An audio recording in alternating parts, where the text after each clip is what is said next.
The last thing the men behind the curtain want is a conscious, informed public capable of critical thinking, which is why a continually fraudulent zeitgeist is output via religion, the mass media, and the educational system. They seek to keep you in a distracted, naive bubble, and they are doing a damn good job of it. In 2005, an arrangement between Canada, Mexico, and the United States was made.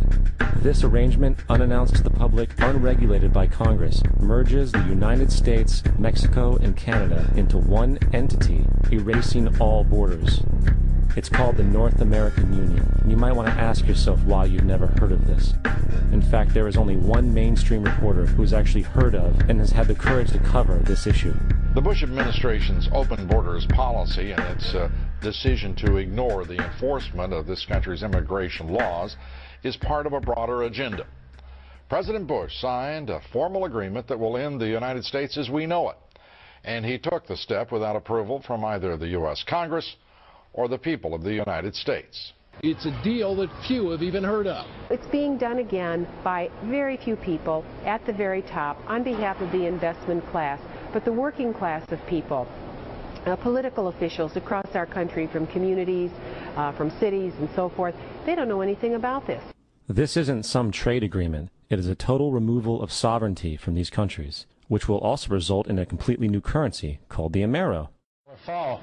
Apart from that, I think one thing people who are dollar-based need to focus on is the Amero. That's the one thing that nobody's talking about that I think is going to have a big impact on everybody's life in Canada, the U.S., and Mexico. The Amero is the proposed new currency for the North American community, which is being developed right now between Canada, the U.S., and Mexico to make a borderless community, much like the EU, and the dollar, Canadian dollar, U.S. dollar, and the Mexican peso replaced by the Amero.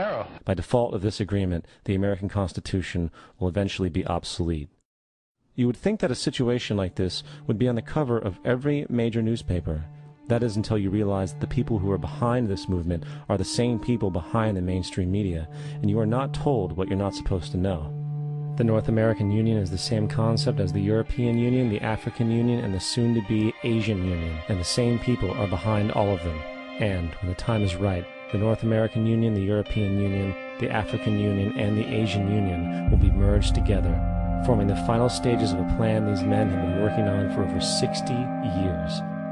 A one-world government.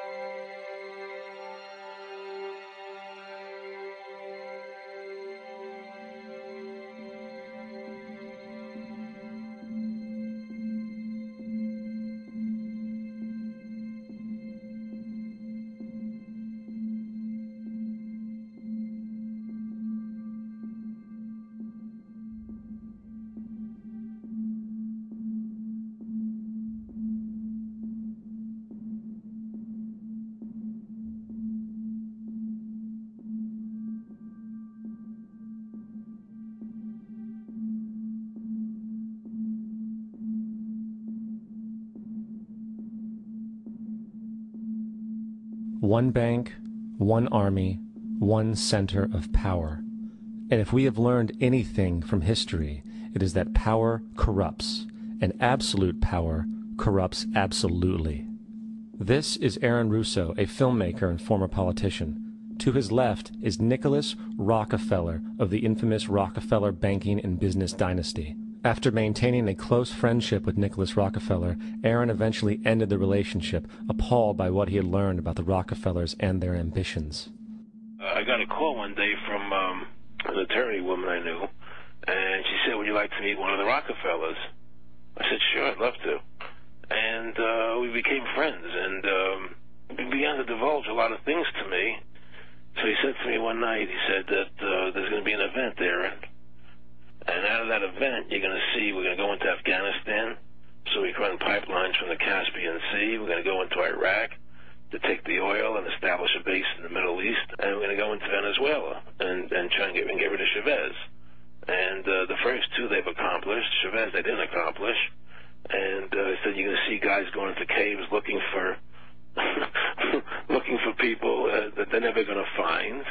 You know, he was laughing about the fact that you have this war on terror. There's no real enemy. He's talking about how by having this war on terror, you can never win it because so it's an eternal war. And so you can always keep taking people's liberties away. And I said, how are you going to convince people that this war is real? He says, but the media can convince everybody it's real. I mean, you know, it's just that you keep talking about things. You keep saying it over and over and over again, and eventually people believe it. You know, you created the Federal Reserve in 1913 through lies. You create 9/11, which is another lie. Through 9/11, you're fighting a war on terror, and now all of a sudden you go into Iraq, which was another lie, and now they're going to do Iran. You know, and it's all one thing leading to another, leading to another, leading to another. Now, I would say, what are you doing this for? What's the point of this thing? You have all the money in the world you ever want. You have all the power. I said, you know, you're hurting people. It's not a good thing. And he would say, what do you care about the people for? Take care of yourself and you take care of your family. And then I said to him, what are the ultimate goals here? He said, the ultimate goal is to get everybody in this world chipped with the RFID chip and have all money be on those chips and everything on those chips. And if anybody wants to protest what we do or violate what we want, we just turn off their chip. That's right, microchipped. In 2005, Congress, under the pretense of immigration control and the so-called war on terrorism, passed the REAL ID Act, under which it is projected by May 2008, you will be required to carry around a federal identification card, which includes on it a scannable barcode with your personal information. However, this barcode is only an intermediary step before the card is equipped with a VeriChip RFID tracking module, which will use radio frequencies to track your every move on the planet. If this sounds foreign to you, please note that the RFID tracking chip is already in all new American passports. And the final step is the implanted chip, which many people have already been manipulated into accepting under different pretenses. We have a Florida family who are really pioneers of a brave new world. They have volunteered to be the first ever to have microchip identification devices implanted into their body. After 9/11, I was really concerned with the security of my family. I wouldn't mind having something planted permanently in my arm that would identify me.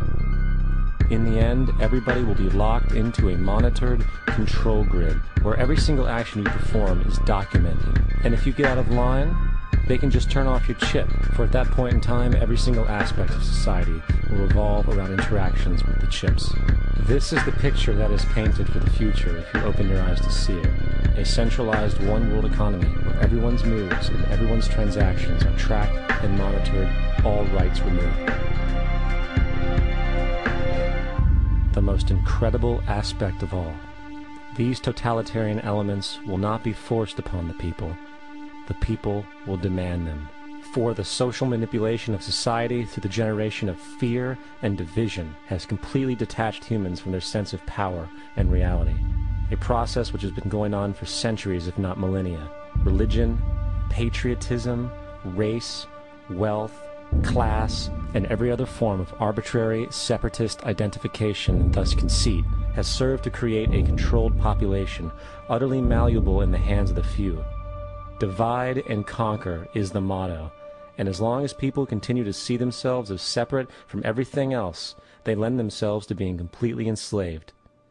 The men behind the curtain know this, and they also know that if people ever realize the truth of their relationship to nature, and the truth of their personal power, the entire manufactured zeitgeist they prey upon will collapse like a house of cards.